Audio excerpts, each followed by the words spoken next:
کیونکہ ہمارے یہ حکومتیں ہم نے توڑ دی ہیں پنجاب کی اور خیبر پختونخوا کی. ابھی تک وہ ڈیٹ نہیں آ رہی ہے، جسے بہت تشویش پائی جاتی ہے.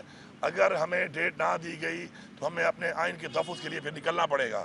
پھر نہ ہم ایف آئی آروں سے ڈرتے ہیں، نہ ہم عدالتوں جیلوں سے ڈرتے ہیں، اور نہ ہی ہم اس طرح کی کوئی آئین شکنی برداشت کریں گے اس ملک کے اندر.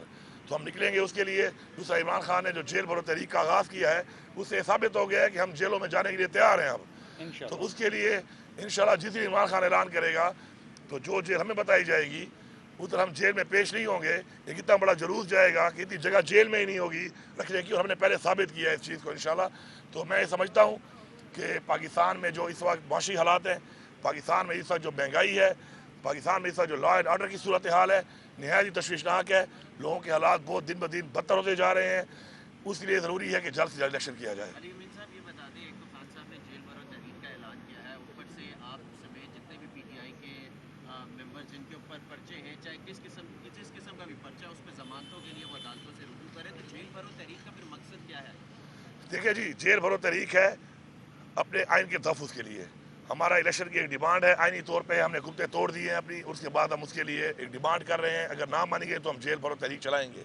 یہ جو ہمارے اوپر ایک وکٹمائزیشن کے پرچے ہوئے ہیں اس کے لیے ظاہری بات ہے ہم نے عدلیہ کا احترام کرنا ہے.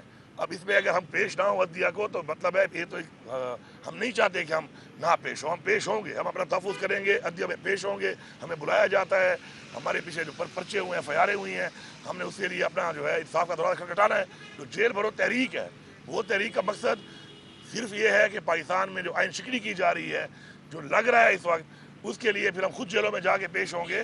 لیکن ان کی یہ جھوٹی ایف آئی آروں کے خلاف تو اپنا مقدمہ ہم لڑیں گے.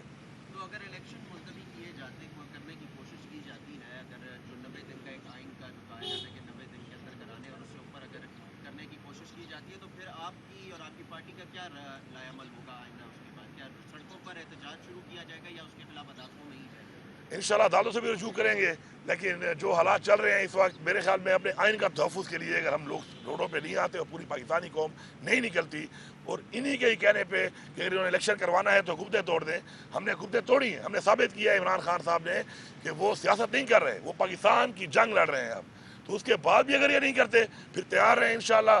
وہ بات ہے کہ جی گھوڑا بھی ہے، میدان بھی ہے، سوار بھی ہے، انشاءاللہ پھر بھگائیں گے ان کو انشاءاللہ. پھر آپ کو یہ ڈر تو نہیں، آپ کی پہلے 2 آڈیو لیک کر چکے ہیں اور پھر کوئی وہ سر جی دیکھیں کہ سڑکوں کے لیے علی امین گنڈا صاحب کی آڈیو آ جاتی؟ سر بات یہ ہے کہ کوئی غلط چیز نہیں ہے آڈیو کے اندر.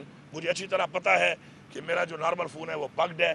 اگر میں نے کوئی اس طرح کی بات کر رہی ہوں تو میں کوئی بیوقوف نہیں ہوں کہ میں اس فون میں پھر ہی بات کروں گا. میری جو ایک ہی آڈیو لیک کی ہے انہوں نے، وہ ایک سرکاری بندے سے حق ہے کہ میں فنڈ ہے، اس کی ریلیزز ہیں، میں اس کے لیے میں نہیں پوچھوں گا تو اور کون پوچھے گا؟ میں نمائندہ ہوں عوام کا. یہ میرے ٹائم کے فنڈ ہیں، اس کی ریلیز کی بات ہے. ان کو اتنا پتہ ہی نہیں ہے کہ میں بات کسے کر رہا ہوں. میں ایک سرکاری بندے سے ایس ڈی جی جو اسپیشل ڈیولپمنٹ گولز ہیں اس کے لیے ایک سرکاری بندے سے، پلاننگ اینڈ ڈیولپمنٹ کے افسر سے بات کر رہا ہوں کہ بھائی میری ریلیز بھیجو. کہاں بھیجو؟ سرکار کے اکاؤنٹ میں بھیجو. تو یہ تو ان کی نالائکی ہے جو سامنے آ گئی ہے. دوسری جو بات ہے، ہماری پارٹی ہمیشہ کرتی ہے ڈونیشن ہمارا حق بنتا ہے کیونکہ ہم نے ان کی طرح مال نہیں لوٹا ہوا، ہم نے عوام کا پیسہ نہیں کھایا ہوا. ہم ڈونیشن دیتے ہیں. ہمارے جو دوست ہیں، بھائی ہیں، ہمیں کوئی شرم نہیں ہے اس میں. یہ شکر ہے کہ ان کی طرح ان لوگوں کو فائدہ نہیں دیے ہوئے. ہاں آپ یہ کرو کہ کیا جاوید انور کو میں نے کوئی فائدہ دیا؟ کیا اس کو میں نے کوئی ٹھیکے دیے؟ کیا اس کو میں نے کوئی چیزیں دی کہ میں ڈونیشن مانگ رہا ہوں؟ پھر تو میں ذمہ دار ہوں، پھر تو میرے پہ کیس ہونا چاہیے. میرے پہ انکوائری کر رہی ہے. میں خود آج تک میں نے کوئی بیان دیا کہ غلط ہے؟ نہیں ہونا چاہیے. میری ہونی چاہیے انکوائری.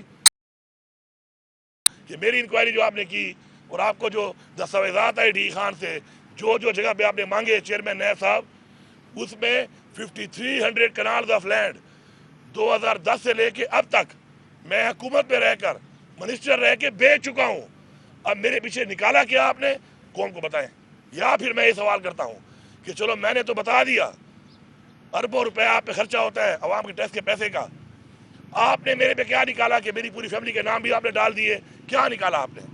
اور مجھے یہ بتائیں کہ یہ جو اوپن اینڈ شٹ کیس ہے، شہباز شریف کے اکاؤنٹ میں پیسہ آیا ہوا ہے، حمزہ شہباز کے اکاؤنٹ میں پیسہ آیا ہوا ہے، زرداری کے اکاؤنٹ میں پیسہ آیا ہوا ہے. آج یہ لوگ آپ سے ضمانت لے کر اس ملک کا کوئی وزیر اعظم بنا ہوا ہے، کوئی وزیر اعلیٰ بنا ہوا تھا. تو یہ بتائیں کہ وہاں پہ آپ کے احتساب کہاں ہیں؟ ایک اوپن اینڈ شٹ کیس میں